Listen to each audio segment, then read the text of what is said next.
Hello అందరికీ ఈరోజు మా బ్రేక్ఫాస్ట్ వచ్చేసి మార్నింగ్ నేను ఇక్కడ ఇడ్లీ చేస్తున్నానండి. ముందుగా ఇడ్లీ బ్యాటర్ని బయటకు తీసి పెట్టుకొని అందులో సాల్ట్ వేసుకొని కలుపుకొని ఇడ్లీ ప్లేట్స్ని తీసుకొని అందులో తగినంత కొంచెం ఆయిల్ అప్లై చేసుకుంటూ గీ కానీ ఆయిల్ కానీ అప్లై చేస్తూ గరిటెతో కొంచెంగా మీకు ఎంత కావాలంటే అంత తీసుకొని ప్లేట్స్లోకి మొత్తంగా ఫిల్ చేసుకోవాలండి.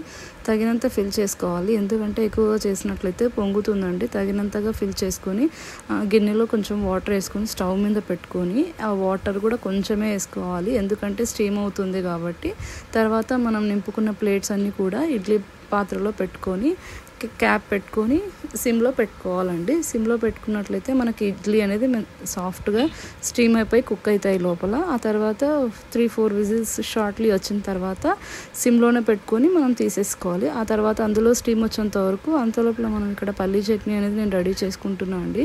స్టవ్ మీద ఒక ప్యాన్ పెట్టుకొని అందులో పీనట్స్, కోకోనట్, చిల్లీ పౌడరు, తర్వాత జీరా అవన్నీ కూడా తీసుకొని మంచిగా దోరగా వేయించుకుంటున్నాను అండి. ఇక్కడ గార్లిక్ కూడా వేసుకున్నాను.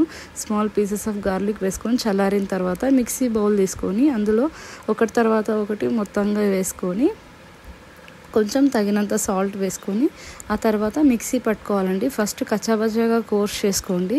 ఆ తర్వాత మీకు ఎన్ని వాటర్ కావాలంటే అంత వాటర్ని తీసుకొని మంచిగా దాంట్లోకి యాడ్ చేసుకొని మనం మిక్సీ అనేది పట్టుకోవాలండి. మిక్సీ పట్టుకునేటప్పుడే మీరు కొంచెం అందులో జీరా కూడా వేసినట్లయితే మంచి ఫ్లేవర్ వస్తుంది చట్నీకి. హోటల్ స్టైల్ టైప్లో వచ్చేస్తుంది అనమాట.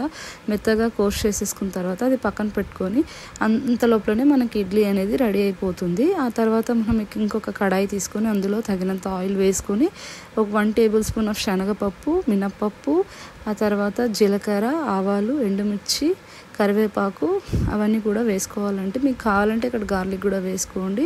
ఎండుమిర్చి కొంచెం ఎక్కువ వేసుకున్నట్లయితే కరివేపాకు కూడా ఎక్కువ వేసుకోండి. మంచి ఫ్లేవర్ వస్తుంది, చట్నీకి మంచి సువాసన వస్తుంది.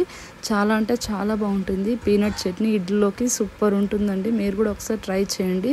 ఎంత బాగుంటుందంటే అంత బాగుంటుంది, నేను మాటల్లో చెప్పలేను. మీరు ఒకసారి ట్రై చేసి చూడండి. అంతలోపల చట్నీ అవ్వగానే ఇది కూల్ అయిపోతుంది. ఇడ్లీ పాత్రలోకి మనకు కావాల్సిన ఇడ్లీలు స్పూన్తో పెట్టుకొని చల్లార్చిన తర్వాత బయటకి ఒక బౌల్లోకి తీసుకోవాలి. ఇక్కడ నేను మా బాబు కోసమని 2 ఇడ్లీస్ ఒక బౌల్లో వేసుకుంటున్నాను. ఆ తర్వాత నాకు కావాల్సిన ప్లేట్లో నేను కూడా 4 ఇడ్లీస్ వేసుకొని కొంచెం చట్నీ వేసుకొని సర్వ్ చేసుకొని తిన్నానండి. బ్రేక్ఫాస్ట్ సూపర్ అంటే సూపర్ ఉంది. మీరు కూడా ఒకసారి ట్రై చేసి చూడండి ఫ్రెండ్స్. ఒకసారి ఈ వీడియో నచ్చినట్లయితే లైక్ చేయండి, షేర్ చేయండి, సబ్స్క్రైబ్ చేసి